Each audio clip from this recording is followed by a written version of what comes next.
DYNEGY says its ad campaign has nothing to do with Enron, but the company admits that post-Enron, DYNEGY has become a household name. After all, this was the company that wanted to buy Enron.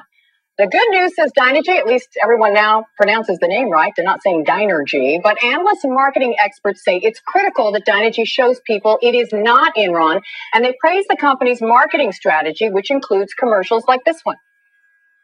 So, Jan, how are things at DYNEGY? Well, we're managing the gas supply for this electric utility in the Midwest, and we realized they had too much supply for the summer. So we took their extra gas and we stored it in Chicago. Then we generated electricity over here as their backup. Later, we sold their gas down south.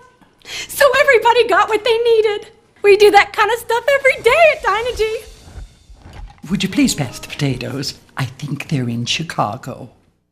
Well, while energy companies like Williams have had ad campaigns emphasizing their hard assets like pipelines, DYNEGY is emphasizing its energy trading business, the same business Enron was in. CS First Boston's Kurt Launer says that campaign may be effective in telling people that while Enron had some accounting problems, energy trading is a sound business with a tremendous growth future. And he says it's smart for DYNEGY to emphasize its people.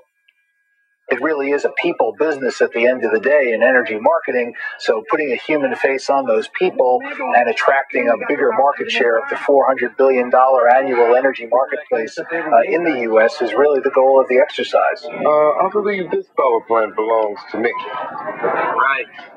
Well, those ads actually started running in November as part of DYNEGY's sponsorship of the PGA. By then, Enron was already coming apart. Then in January, DYNEGY began running these ads in the Wall Street Journal, which the company says are part of a more serious content-focused campaign. And while a lot of people didn't really know what Enron did, in this DYNEGY ad titled Candid Answers from Can-Do People, it has a regional VP answering questions like, Ron, could you explain just what DYNEGY does?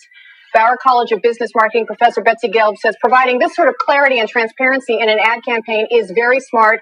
And she compares DYNEGY's situation, listen to this, to what the painkiller industry went through after the cyanide-laced Tylenol deaths, when suddenly companies were faced with questions they'd never been asked before. Nobody ever thought about whether a package was tamper-proof. In the same sense, people did not walk around thinking, are the numbers this company gives out real numbers? And in a sense, DYNEGY is caught in the same situation as Tylenol's competitors were, where suddenly people have an additional criterion for evaluating the company. DYNEGY believes the $8 million marketing campaign has been effective. The communications chief says last year DYNEGY was a Fortune 54 company, but, quote, nobody knew who we were. Michelle, we certainly do now.